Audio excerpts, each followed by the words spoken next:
الحمد لله رب العالمين والصلاة والسلام على رسوله الكريم نبينا محمد وعلى آله وصحبه أجمعين اما بعد. حدیث میں یہ حدیث نمبر 37 پڑھنا ہے. اللہ تعالیٰ کا فضل و کرم اور اس کی وسعت اور رحمت کے بیان میں ایک حدیث ہمیں ملتی ہے جو ہم پڑھنے جا رہے ہیں. امام نووی رحمہ اللہ تعالیٰ نے اس کو اپنی کتاب میں ذکر کیا ہے اور حدیث کچھ اس طرح ہے. عن ابن عباس رضی اللہ عنہما عن النبی صلی اللہ علیہ وسلم فيما يرويه عن ربه تبارک وتعالى انه قال ان الله كتب الحسنات والسيئات ثم بين ذلك فمن هم بحسنة فلم يعملها كتبها الله عنده حسنة كاملة وإن هم بها فعملها كتبها الله عنده 10 حسنات إلى 700 ضعف إلى أضعاف كثيرة وإن هم بسيئة فلم يعملها كتبها الله عنده حسنة كاملة وإن هم بها فعملها كتبها الله سيئة واحدة. رواه البخاری و مسلم فی صحیحیہما بهذه الحروف. اس کا حدیث کا ترجمہ یہ ہے کہ ابن عباس رضی اللہ عنہ ہے کہ رسول اللہ صلی اللہ علیہ وسلم نے اپنے رب تبارک و تعالی سے روایت فرمایا کہ بے شک اللہ تعالی نے نیکیوں اور برائیوں کو لکھ دیا، پھر اس کی وضاحت فرما دی. اگر ایک شخص نے کسی نیکی کا ارادہ کیا اور اسے نہ کر سکا تو اللہ تعالیٰ اپنے پاس اسے ایک مکمل نیکی لکھتا ہے، اور اگر اس کا ارادہ کیا اور پھر اس پر عمل کیا تو اللہ عز و جل اپنے پاس 10 نیکیوں سے 700 گناہ تک، بلکہ اس سے بھی زیادہ کئی گناہ تک لکھتا ہے. اور اگر کسی برائی کا ارادہ کیا اور پھر اسے نہیں کیا تو اسے اللہ تبارک و تعالی اپنے پاس ایک مکمل نیکی لکھتا ہے، اور اگر اس کا ارادہ کیا اور پھر اس پر عمل کیا تو اسے اللہ تعالیٰ ایک برائی لکھتا ہے. اسے بخاری مسلم نے انہی الفاظ کے ساتھ روایت کیا ہے. تو یہ حدیث رہی اللہ کے نبی صلی اللہ علیہ وسلم کی. تو اس حدیث سے ہمیں کچھ اہم باتیں، اہم احکام معلوم ہوتے ہیں. نمبر 1، یہ عظیم حدیث ہے اللہ سبحانہ وتعالیٰ کے وسیع کرم اور فضل و احسان پر دلالت کرتی ہے کہ اللہ تعالیٰ کتنا عظیم ہے، کتنا فضل اور احسان والا ہے کہ اگر کوئی بندہ صرف نیکی کا ارادہ کرتا ہے تو اس کو ایک نیکی لکھتے ہیں، اور اگر وہ ایک نیکی کرتا ہے تو 10 نیکیاں تو لکھتے ہیں، اور اس کی نیت کے مطابق 700 تک، بلکہ اس سے بھی بڑھ کر اللہ تعالیٰ جتنا چاہے اس کے لیے وہ نیکیاں اضافہ کرتے جاتے ہیں. تو یہ صرف محض اللہ تعالیٰ کا احسان ہے، بندے کا اس میں جو ہے کوئی زیادہ محنت نہیں ہے، بندے کی زیادہ کوشش نہیں ہے، بس اللہ تعالیٰ اس کی نیت کو دیکھ کر اس کے اعمال کو بڑھاتا رہتا ہے، اس کے اجر کو بڑھاتا رہتا ہے. اور اگر کوئی بندہ صرف یہ سمجھ لیں کہ وہ برائی کا ارادہ کیا اور پھر چھوڑ دیا، برائی نہیں کیا اللہ کے ڈر سے، تو پھر اللہ تعالیٰ اس کو بھی ایک نیکی لکھتا ہے. سبحان اللہ. اور اگر کوئی شخص برائی کرتا ہے تو پھر اس کو 10 برائی نہیں جیسے 10 نیکیوں کی طرح، بلکہ اس کو ایک ہی برائی لکھتا ہے. یہ دیکھیے اللہ تعالیٰ کتنا ہمارے ساتھ احسان کرتا ہے، کتنا جو ہے اللہ تعالیٰ ہم پر رحم و کرم کا معاملہ کرتا ہے. اگر اللہ تعالیٰ ایسا نہ کرتا تو شاید کتنے گناہ ہمارے اور کھاتے میں بڑھ جاتے. سب سے پہلے ہم اتنا گناہ کرتے ہیں کہ یہی جو بس ایک گناہ سے بڑھ کر ایک گناہ، یہ بہت زیادہ مقدار اس کی ہو جاتی ہے. اگر 10 گناہ لکھے جاتے ہیں تو پھر جو ہے نہ جانے کتنے ہو جاتے. تو اللہ تعالیٰ کا کتنا بڑا احسان ہم پر ہے کہ اللہ تعالیٰ نے ہمارے ساتھ یہ لطف و کرم کا معاملہ رکھا ہے. اس کے بعد یہ ہے کہ جو شخص کسی نیکی کا ارادہ کرے اور اسے نہ کر سکے تو اللہ تعالیٰ ایک مکمل نیکی لکھتا ہے. ارادہ کا مطلب کیا ہے؟ اس سے مراد عزم اور پختہ ارادہ ہے. اگر کوئی بندہ ارادہ کر منہم بحسنۃ، اگر کوئی نیکی کا ارادہ رکھتا ہے، مطلب صرف آیا خیال پر چھوڑ دیے ایسے نہیں، بلکہ صدقہ و خیرات کرنا چاہتا ہے اور اس کا مکمل عزم ہے، وہ دیا نہیں ہے کسی کو، لیکن ارادہ اس نے کیا ہے، تو بس اس کے ایک ارادے کی بدولت اللہ سبحانہ و تعالی اس شخص کو وہ نیکی لکھتا ہے. تو پختہ ارادہ بہت ضروری ہے. پختہ ارادہ بہت ضروری ہے. نیکی کے ارادے پر ہی اجر مل جانے کے دلائل کتاب و سنت میں ہمیں ملتے ہیں. جیسے کہ اللہ عز و جل نے فرمایا اعوذ باللہ من الشیطان الرجیم بسم اللہ الرحمن الرحیم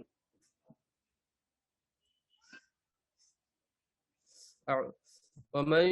يخرج من بيته مهاجرا إلى الله ورسوله ثم يدركه الموت فقد وقع أجره على الله. سورہ نساء آیت نمبر 100. اور جو کوئی اپنے گھر سے اللہ تعالیٰ اور اس کے رسول صلی اللہ علیہ وسلم کی طرف نکل کھڑا ہو پھر اسے موت نے آ پکڑا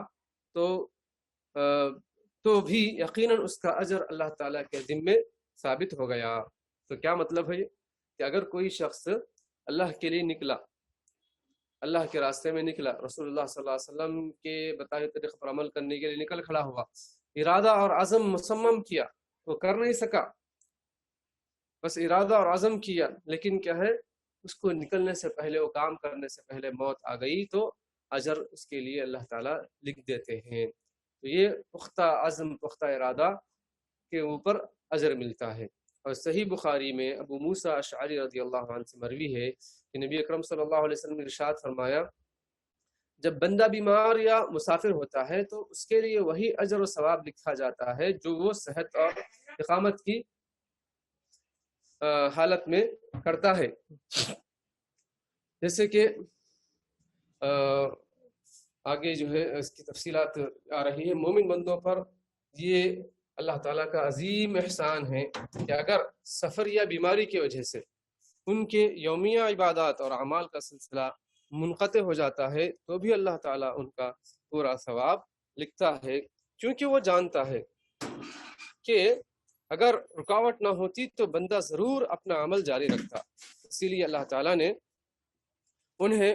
ان کی نیت کے مطابق اجر و ثواب لکھ دیتا ہے، اور بیماری کا الگ سے مخصوص ثواب بھی انہیں دیتا ہے. تو اس سے معلوم ہوا کہ انسان اگر نیت کرتا ہے، پختہ عزم کرتا ہے، تو اس کے لیے کتنا اہم، کتنا جو اللہ تعالیٰ کے ساتھ، اللہ تعالیٰ اس کے ساتھ کتنا احسان کرتا ہے.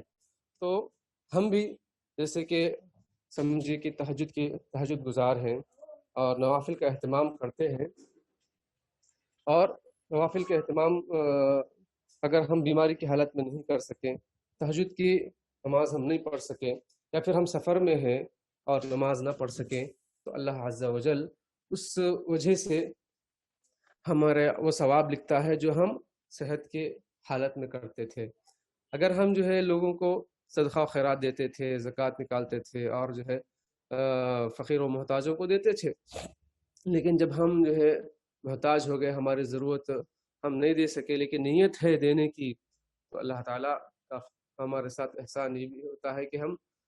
دینے کے وقت میں جو ہم جو ہے اس طرح ہمیں ثواب دیتا تھا، ہماری نیت کی وجہ سے اب ہم نہیں ہیں، تو پھر اللہ تعالیٰ اس کا ثواب بھی ضرور دے گا، اللہ سے امید ہے. تو اس طرح انسان پختہ رکھتا ہے تو اس کی وجہ سے اجر و ثواب لکھا جاتا ہے. سنن ترمذی کی ایک اور حدیث میں ہے کہ نبی اکرم صلی اللہ علیہ وسلم نے فرمایا دنیا 4 قسم کے لوگوں کے لیے ہے. یہی پختہ عزم اور ارادے کے لیے یہ دلیلیں دی جا رہی ہیں کہ دنیا 4 قسم کے لوگوں کے لیے ہے. انما الدنیا لاربع.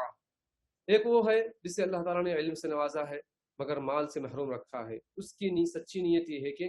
اگر میرے پاس مال ہوتا تو میں فلاں دولت مند شخص کی طرح عمل کرتا، چنانچہ وہ اپنی نیت کے مطابق ثواب پائے گا اور دونوں کا ثواب برابر ہوگا. تو ایک شخص ایسا ہے کہ صرف اس کے پاس یعنی علم ہے، مال نہیں ہے. تو مال والا جس طرح خرچ کرتا ہے، اگر کوئی شخص علم والا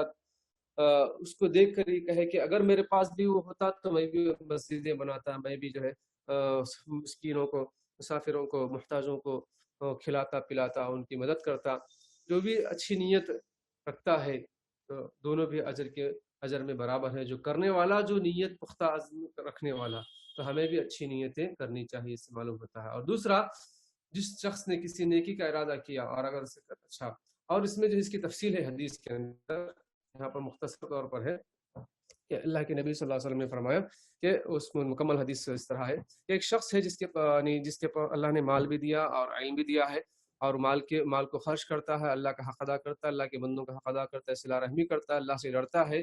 تو پھر جو ہے وہ سب سے اونچے درجے کا آدمی ہے۔ اور دوسرا آدمی جس کو یہاں پر جو ذکر کیا گیا ہے، علم سے نوازا گیا، مال نہیں دیا ہے، تو پھر جو ہے مال والے کے مطابق اس کی نیت ہوتی ہے کہ میں بھی مال ہوتا تو خرچ کرتا، تو دونوں بھی اجر میں برابر ہے، فاجرہما سوا۔ اور تیسرا آدمی وہ ہے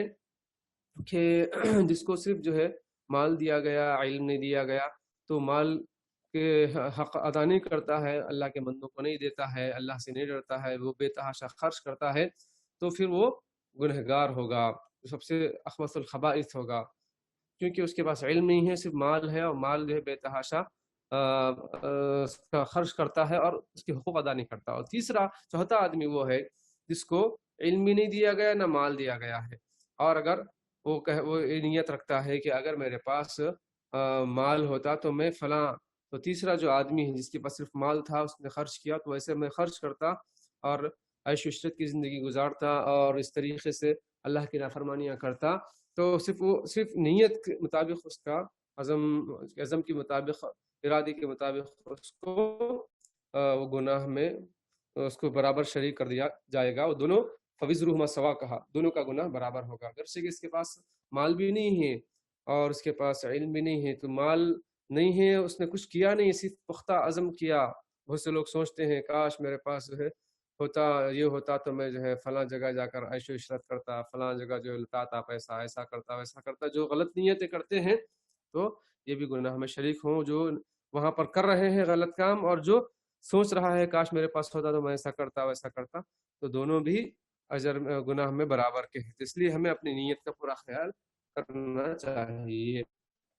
اور اس حدیث سے تیسری بات معلوم ہوتی ہے کہ جس شخص نے کسی نیکی کا ارادہ کیا اور اسے کر بھی لیا، تو اللہ تعالیٰ اسے 10 گناہ سے لے کر 700 گناہ بلکہ اس سے بھی زیادہ ثواب لکھتا ہے، جیسے کہ اللہ تعالیٰ کا ارشاد ہے من جاء بالحسنة فله 10 امثالها، سورہ انعام آیت نمبر 160۔ جو شخص نیک کام کرے گا اس کو اس کے 10 گناہ ملیں گے، مطلب 10 گناہ پر ثواب کی زیادتی حسن عمل، اخلاص نیت اور اتباع سنت اور نیکی کے محل کی موزونیت کے اعتبار سے ہوگی۔ یہاں پر تو 10 گناہ تو ملیں گے، اور اس سے زیادہ انسان کی اگر نیت اچھی ہے، اخلاص ہے، اور رسول اللہ صلی اللہ علیہ وسلم کی اتباع کرتا ہے، اور جو ہے جس جگہ کر رہا ہے، مکہ مدینے میں کر رہا ہے، تو جیسے مدینے میں اگر کوئی ایک نماز پڑھتا ہے تو 1000 نماز کا ثواب اس کو دیا جاتا ہے، اور اگر کوئی مکے میں پڑھتا ہے تو 1,00,000 ثواب دیا جاتا ہے، تو یہ الگ چیز ہے۔ تو وہی بتا رہے ہیں کہ محل کی موزونیت کے اعتبار سے وہ نیت اس کو اجر ملے گا۔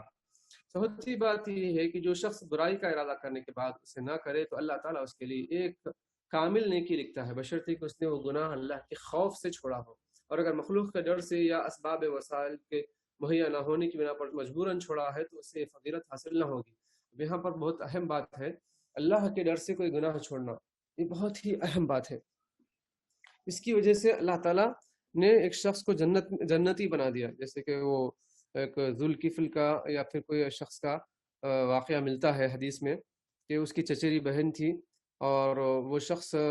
اس سے اپنی جو ہے خواہش پوری کرنا چاہتا تھا، اور بڑی خوبصورت تھی، خوبرو تھی، تو یہ بھی شادی شدہ نہیں تھے، تو بہرحال اس سے غلط تعلقات قائم کرنا چاہتا تھا، تو بڑی کوششیں کیا لیکن جو ہے وہ حاصل نہ ہو سکی۔ پھر آخر میں وہ ایک مرتبہ اتنی ضرورت مند ہوئی پیسوں کی، اس کو ضرورت محسوس کی، وہ لڑکی کو، اللہ کی بندی کو، اور اس نے اس سے آ کر مطالبہ کیا کہ میری مدد کریں، چونکہ جو ہے میں بہت ہی ضرورت مند ہوں۔ تو پھر اس نے کہا کہ ٹھیک ہے میں تمہاری ضرورت کروں گا، 1000 اشرفیاں یا اس طرح کا کچھ دوں گا، یا 100 درہم، ایسا کچھ بات ہے حدیث کے اندر۔ تو بہرحال واقعہ اس طرح ہے کہ اس نے شرط یہ رکھی کہ تم میرے ساتھ وقت دینا اور میں تمہارے ساتھ اپنی ضرورت پوری کروں گا۔ تو وہ عورت مجبور تھی، رونے لگی، بہرحال اس نے جو ہے شرط کو منظور کر لیا، اور پھر جب جو ہے وقت آیا برائی کا، اور جب وہ برائی کرنے کے لیے پورا ارادہ اس نے کر لیا، جب 4 زانو ہو کر بیٹھ بھی گیا تو اس نے کہا کہ جو ہے اے بندے اللہ سے ڈر، اور جو ہے اس مہربان چیز کو اللہ کے حق کے سوا اس کو نہ کھولنا۔ تو جب یہ بات اس کے کانوں میں پڑی تو فوراً جو ہے وہ چھوڑ دیا گناہ کو، اور اللہ سے ڈرتے ہوئے اس نے گناہ کو ترک کر دیا، اور جو ہے اس عورت کو برائی کرنے سے اس کو چھوڑ دیا، اور اللہ سے ڈر کر اس نے توبہ کر لی۔ تو پھر جو ہے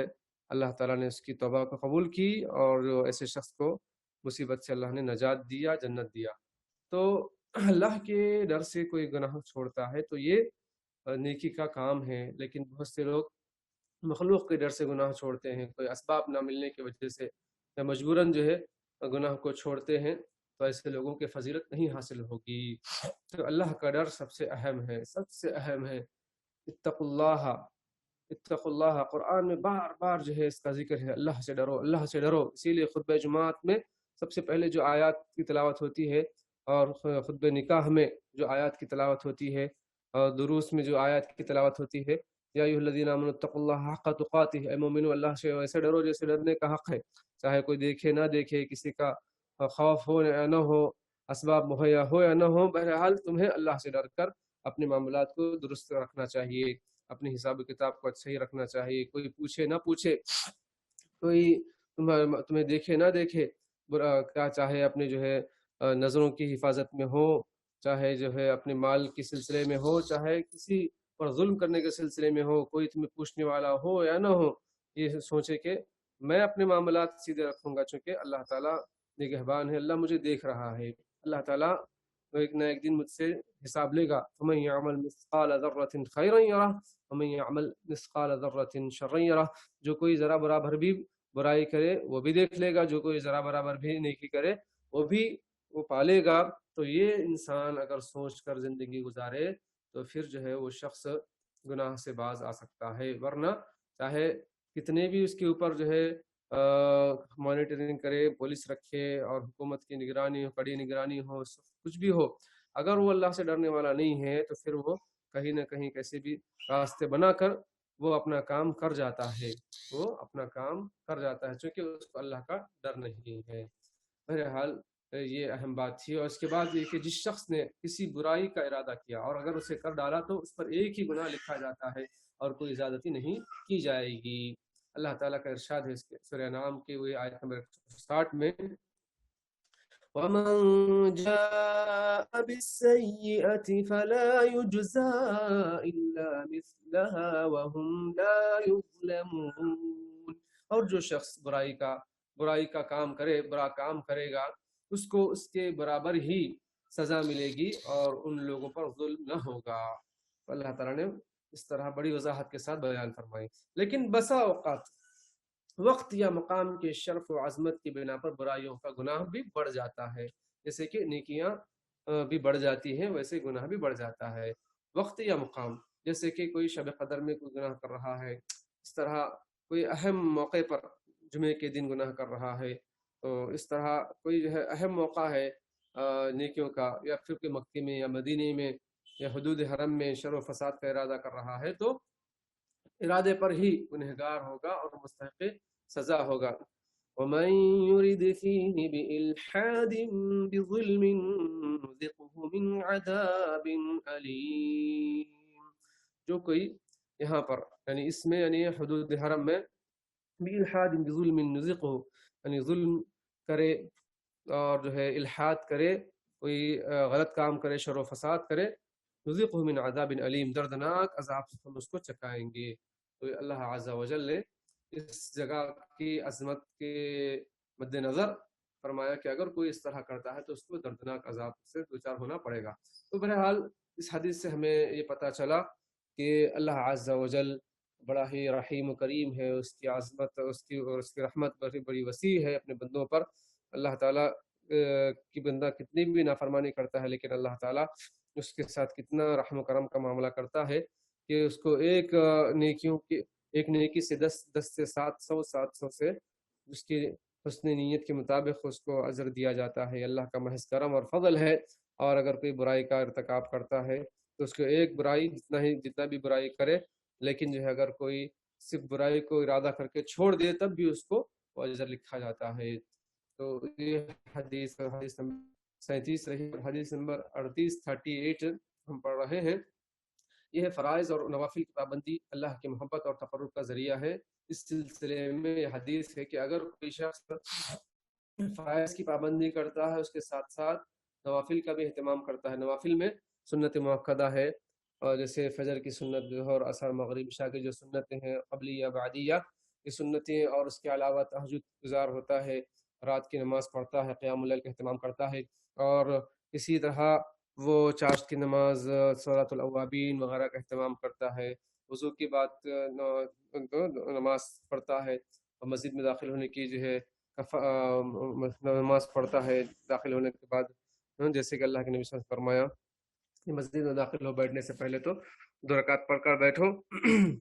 تو تحیت المسجد جسے کہتے ہیں۔ ایسے ہی کوئی نوافل کا اہتمام کرتا ہے، شکرانہ نماز پڑھتا ہے، کہ نماز سب نوافل نماز ہے، تو یہ اللہ تعالیٰ سے قربت کا بہت ہی اہم ذریعہ ہے، اللہ تعالیٰ کی محبت حاصل کرنے کا ایک اہم ذریعہ ہے۔ فرائض کے ساتھ ساتھ، فرائض چھوڑ کر نوافل کا اہتمام کرے تو پھر اللہ تعالیٰ کو یہ پسند نہیں ہے۔ سب سے پہلے فرض ہے، اس کے بعد ساتھ ساتھ نفل ہے۔ یہ حدیث دیکھتے ہیں، عن ابی ہریرہ رضی اللہ عنہ قال قال رسول اللہ صلی اللہ علیہ وسلم ان اللہ تبارک وتعالی قال من عادى لي وليا فقد آذنته بالحرب وما تقرب إلي عبدي بشيء أحب إلي مما افترضته عليه ولا يزال عبدي يتقرب إلي بالنوافل حتى أحبه فإذا أحببته كنت سمعه الذي يسمع به وبصره الذي يبصر به ويده التي يبطش بها ورجله التي يمشي بها ولئن سألني لأعطينه ولئن استعاذني لأعيذنه رواہ البخاری۔ صحیح بخاری کی روایت ہے۔ ترجمہ یہ ہے، ابو ہریرہ رضی اللہ عنہ سے مروی ہے کہ رسول اللہ صلی اللہ علیہ وسلم نے فرمایا، اللہ تعالیٰ کا فرمان ہے، جس شخص نے میرے کسی ولی سے دشمنی کی تو میں نے اس سے جنگ کا اعلان کر دیا ہے۔ میرا بندہ جن چیزوں سے مجھ سے قریب ہوتا ہے ان میں سب سے محبوب وہ چیزیں ہیں جو میں نے اس پر فرض قرار دی ہیں۔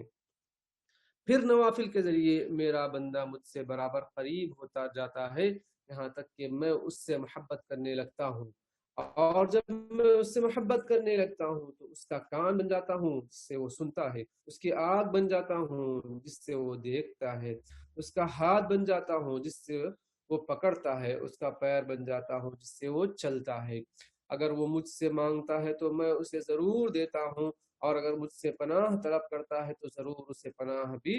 میں اپنی پناہ میں لے لیتا ہوں، میں اپنی پناہ بھی لے لیتا ہوں، اس میں پناہ بھی دیتا ہوں۔ اسے بخاری نے روایت کیا ہے۔ تو یہ حدیث تھی۔ اس کے فوائد اور احکام یہ ہے کہ اس حدیث سے معلوم ہوتا ہے کہ بعض بندے اللہ تعالیٰ کے ولی ہوتے ہیں۔ قرآن کریم میں بھی اس کا ذکر موجود ہے۔ اللہ تعالیٰ نے سورہ یونس آیت نمبر 62 اور 63 میں فرمایا، اعوذ باللہ من الشیطان الرجیم، بسم اللہ الرحمن الرحیم،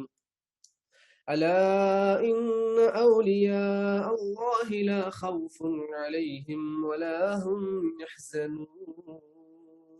الذين آمنوا وكانوا يتقون۔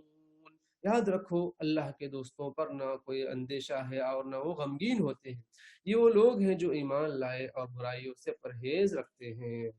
تو اس سے معلوم ہوا کہ اللہ تعالیٰ کے دوست ہیں، اللہ تعالیٰ ان پر اپنی رحم و کرم کا معاملہ کرتا ہے، نہ دنیا میں انہیں کوئی خوف ہوتا ہے، نہ آخرت میں انہیں کوئی خوف اور غم لاحق ہوتا ہے، بلکہ وہ ہمیشہ اللہ تعالیٰ سے ڈرتے ہوئے رہتے ہیں۔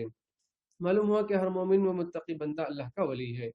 لیکن چونکہ لوگ ایمان اور تقوی میں متفاوت ہوتے ہیں، لہٰذا درجات ولایت میں بھی تفاوت ہوگا۔ مطلب یہ ہے کسی کا ایمان اعلیٰ درجے کا ہوتا ہے، کسی کا ایمان ادنا درجے کا ہوتا ہے، کسی کا ایمان توسط ہوتا ہے، درمیانے درجے کا ہوتا ہے، تو اس کے مطابق وہ اللہ تعالیٰ کی ولایت کے حقدار ہوتے ہیں۔ جو زیادہ متقی پرہیزگار ہوگا تو اللہ تعالیٰ کے اتنا ہی قریب ہوگا، اللہ کی جو کم ہوگا تو اس کے مطابق اس کو اللہ تعالیٰ کی قربت اور محبت حاصل ہوگی۔ تو نمبر 2، اللہ تعالیٰ کے نزدیک اولیاء کی بڑی عزت ہے، اسی لیے ان سے دشمنی رکھنے والوں سے اللہ نے جنگ کا اعلان کیا ہے۔ اور ایک بات آپ یاد رکھیں کہ جو قرآن و سنت کو پڑھنے سمجھنے والے، اس پر عمل کرنے والے لوگوں پر یہ الزام عائد کیا جاتا ہے کہ یہ لوگ اولیاء اللہ کی عزت نہیں کرتے ہیں، اولیاء اللہ سے دشمنی رکھتے ہیں، اور اولیاء اللہ کی گستاخی کرتے ہیں، انہیں برا بھلا کہتے ہیں، تو اس طرح کے الزامات عائد کیے جاتے ہیں اہل سنہ والجماعہ پر، جو حقیقی معنی میں اولیاء اللہ کی عزت کرنے والے ہوتے ہیں، جو حقیقی معنی میں ان کے حق میں دعائیں کرتے ہیں اور حقیقی معنی میں ان کے راستے پر چلتے ہیں، تو ایسے لوگوں کو ہی جو ہے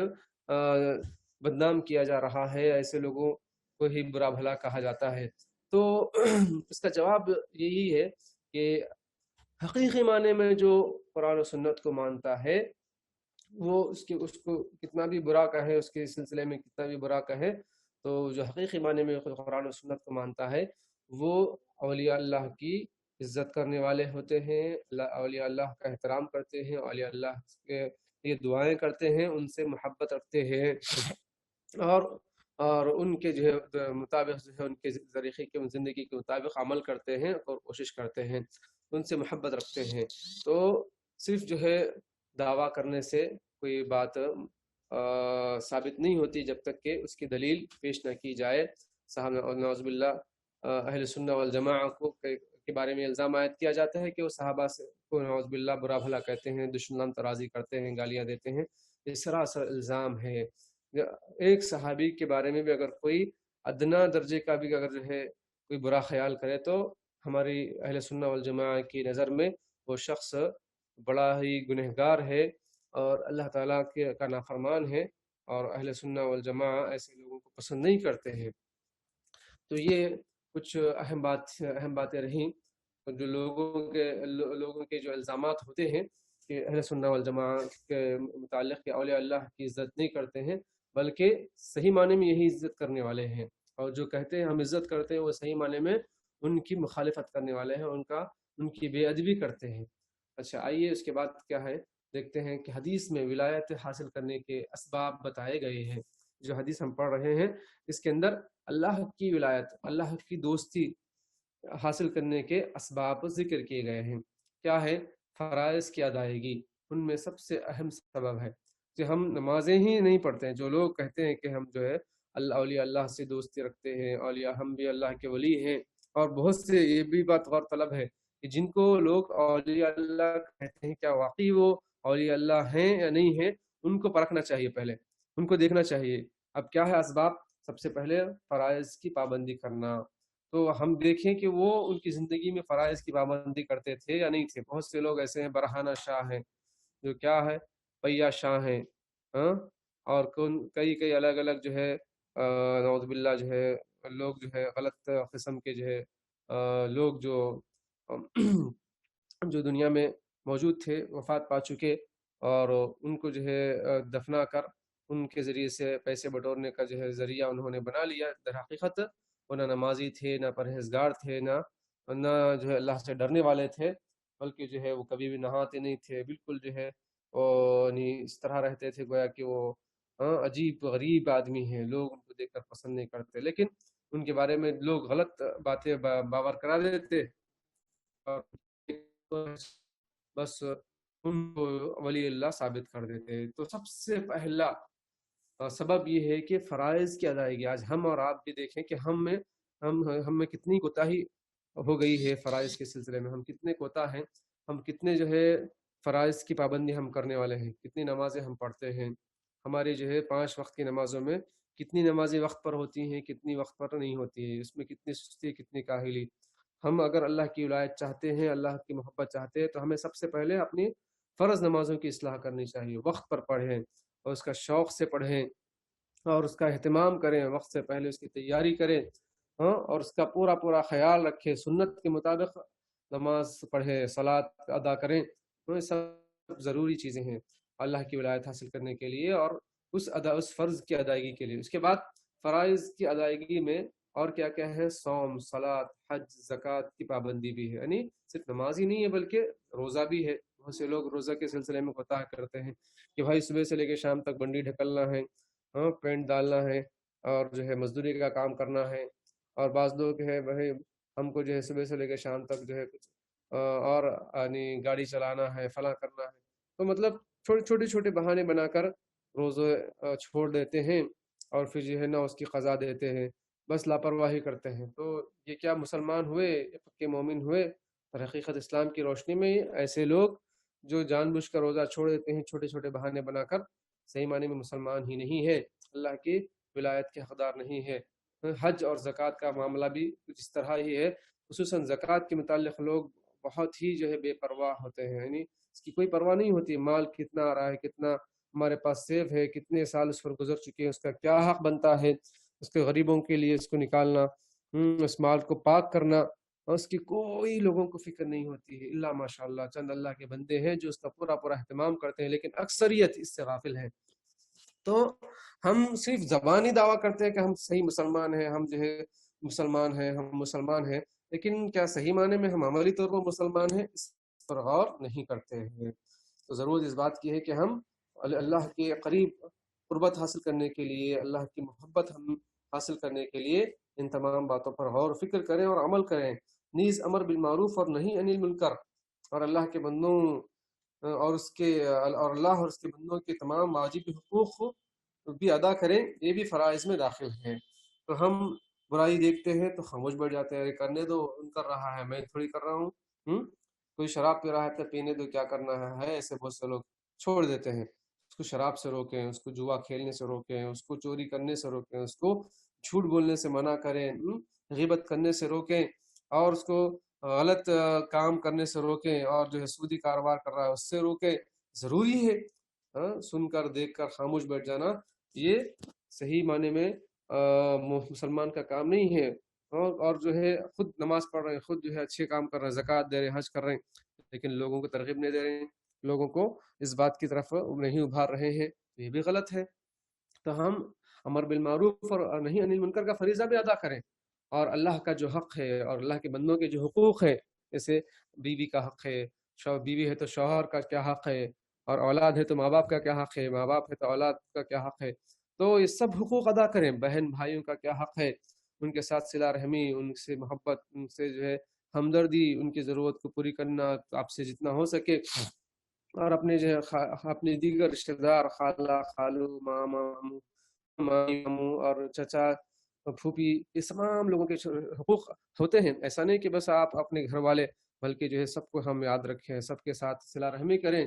اور اپنے اڑوس پڑوس اور اپنے جو ہے دیگر دوست احباب اور اپنے ملنے جلنے والے اور مسلمان بھائی، مسلمان دوست اور دیگر جو ہے ملنے والے مسافر، اور اسی طریقے سے محتاج، ضرورت مند، تمام کی جو ہے ہم جو ہے مدد کریں، ہیلپ کریں، یہ بھی ضروری ہے۔ تبھی ہم اللہ کے ولی بن سکتے ہیں، تبھی ہم اللہ تعالیٰ کی محبت حاصل کر سکتے ہیں، تبھی اللہ تعالیٰ کی رضا کے مستحق بن سکتے ہیں۔ صرف ہم جو ہے چند ظاہری چیزوں کو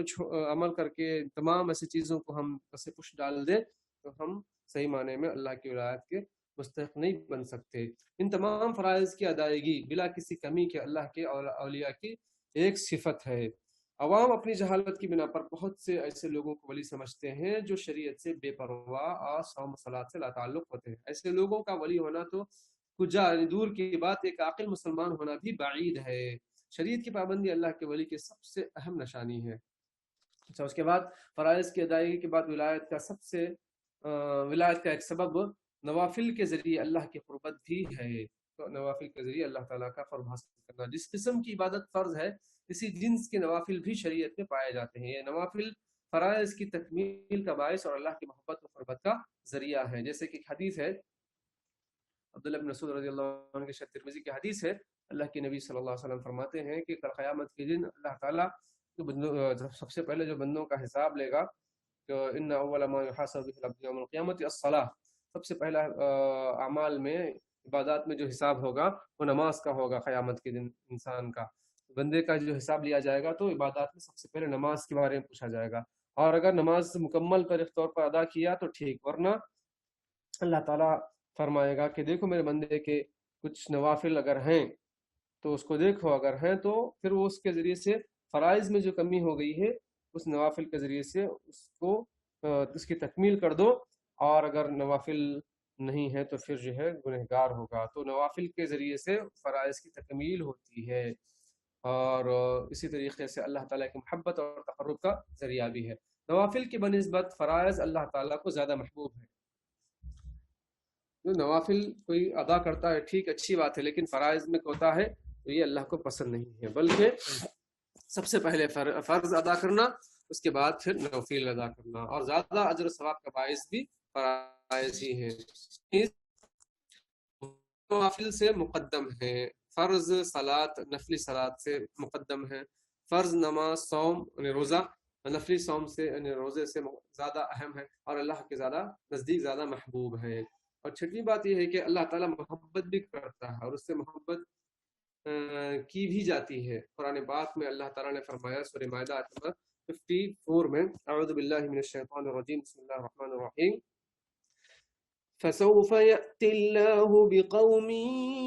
يحبهم ويحبونه، پوری آیت یہ ہے، یا ایہا الذین آمنوا من یرتد منکم عن دینه فسوف يأتي الله بقوم يحبهم ويحبونه أذلة على المؤمنين أعزة على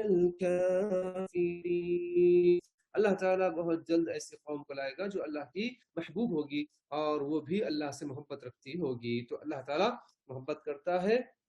اور اس سے محبت بھی کی جاتی ہے۔ کچھ بدعتی فرقے محبت الہی کا انکار کرتے ہیں، کچھ لوگ اللہ تعالیٰ محبت نہیں کرتا کہتے ہیں۔ اہل سنت والجماعت اور سلف کا مسلک یہ ہے کہ اللہ کے لیے اللہ کے شایان شان محبت ثابت ہے، تو محبت اللہ کے شایان شان ہے، ہم جیسے محبت کرتے ہیں وہ محبت الگ ہے، اور اللہ تعالیٰ محبت کرتا ہے تو وہ محبت الگ ہے، تو مشابہت درست نہیں ہے، جو مخلوق کی محبت کی طرح نہیں، بلکہ جس طرح اللہ کی ذات بے مثل ہے اسی طرح اس کی محبت نیز دیگر تمام صفات بھی بے مثل ہے۔ اللہ تعالیٰ کا ارشاد ہے سورہ شورى آیت نمبر 11 میں، لَيْسَ كَمِثْلِهِ شَيْءٌ وَهُوَ السَّمِيعُ الْبَصِيرُ، اس جیسی کوئی چیز نہیں، وہ سننے اور دیکھنے والا ہے۔ ساتویں بات یہ ہے کہ اللہ جس سے محبت کرتا ہے اور جو اس کا ولی ہوتا ہے، اللہ تعالیٰ اس کے کان اور آنکھ اور ہاتھ اور پیر کو اپنی مرضی کے مطابق ٹھیک راستے پر چلاتا ہے، جیسے کہ حدیث میں ہے، میں اس کا کان بن جاتا ہوں، اس کا آنکھ، اس کا ہاتھ، اس کا پیر، مطلب یہ ہے کہ اس کو ٹھیک راستے پر چلاتا ہے،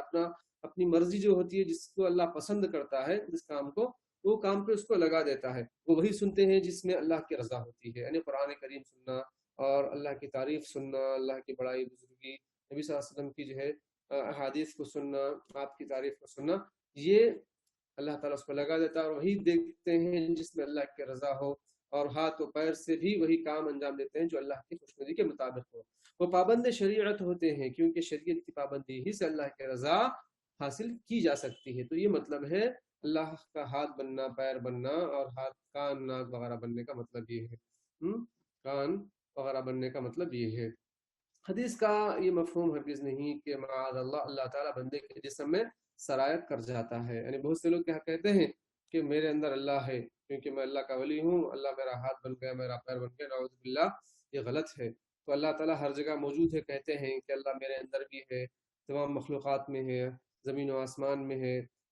اس طرح کی نعوذ باللہ باتیں کرتے ہیں، جبکہ اللہ تعالیٰ عرش پر مستوی ہے، اس کے اوپر کوئی چیز نہیں، بلکہ اللہ تعالیٰ اپنے مخلوق سے الگ تھلگ اور جدا ہے، سب سے اوپر اپنے عرش پر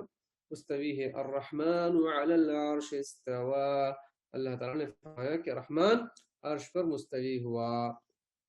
اللہ تعالیٰ اپنے اولیاء کی حرکات و سکنات کی حفاظت کرتا ہے، انہیں راہ راست پر رکھتا ہے، نیز ان کی دعائیں قبول فرماتا ہے، وہ مانگتے ہیں تو انہیں دیتا ہے، اور اس کی پناہ چاہتے ہیں تو انہیں اپنی پناہ میں لے لیتا ہے، جیسے کہ اللہ نے فرمایا وَلَئِنْ أَعَاذَنِي لَأُعِيذَنَّهُ، اور اگر وہ دعا کرے تو میں ان کی دعا کو ضرور بضرور قبول کرتا ہوں، اور وہ اگر مجھ سے پناہ مانگے تو میں انہیں ضرور بضرور اپنی پناہ میں لے لیتا ہوں۔ تو اس طرح اللہ عز و جل کی محبت، اس کا قرب ہمیں حاصل ہو سکتا ہے اگر ہم اس حدیث کے مطابق ہم عمل کریں گے، تو اللہ عز و جل کی محبت کے ہم مستحق بنیں گے، اللہ عز و جل کی قربت کے ہم مستحق بنیں گے۔ دعا ہے کہ اللہ مجھے اور آپ کو تمام کو اللہ اپنا محبوب بندہ بنا لے، اور اللہ تعالی ہمیں تیری ولایت نصیب فرما، تیری محبت، تیری قربت نصیب فرما، آمین یا رب العالمین۔ وصلی اللہ علی نبینا محمد وعلی آلہ وصحبہ اجمعین۔ السلام علیکم ورحمۃ اللہ وبرکاتہ۔ ربنا تقبل منا انک انت السمیع العلیم، سبحانک اللہم وبحمدک، اشہد ان لا الہ الا انت استغفرک واتوب الیک۔